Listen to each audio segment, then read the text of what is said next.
भिवंडी तालुक्यातील गोरसई गावाजवळून वाहणाऱ्या कामवारी नदीत बुडून दोघा भावांचा मृत्यू झाल्याची घटना उघडीस आली आहे। या दोघा भावांचे मृतदेह शनिवारी सकाळी राष्ट्रीय आपत्ती निवारण पथकाने नदीतून बाहेर काढून पालकांच्या ताब्यात दिले। नदीपात्राजवळ चिंबोरी पकडताना हा अपघात झाल्याची माहिती पोलिसांनी दिली असून या घटनेमुळे गोरसई गावात शोककळा पसरली आहे। सागर धुमाळ वय 33 आणि अक्षय धुमाळ वय 28 अशी नदीत बुडून मृत पावलेल्या दोघा भावांची नावे आहे। हे दोघे जण भिवंडी तालुक्यातील गोरसई गावचे रहिवासी होते। ते आई वडिलांसोबत गोरसई गावात राहत होते। यातील सागरचे वर्षभरापूर्वीच लग्न झाले होते। गोरसई गावाजवळून कामवारी नदी वाहते।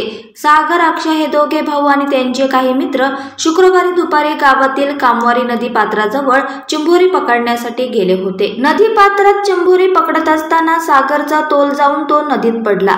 सागरला पोहता येत नव्हते तर त्याचा भाऊ अक्षयला मात्र पोहता येत होते। सागर हा नदीत बुडत असल्याचे दिसताच अक्षयने त्याला वाचवण्यासाठी पाण्यात उडी घेतली, मात्र नदीपात्रातील खोल पाण्याचा अंदाज न आल्याने तोही बुडाला, अशी माहिती भिवंडी तालुक्यातील पोलीस ठाण्याचे पोलीस निरीक्षक हर्षवर्धन बर्वे यांनी दिली।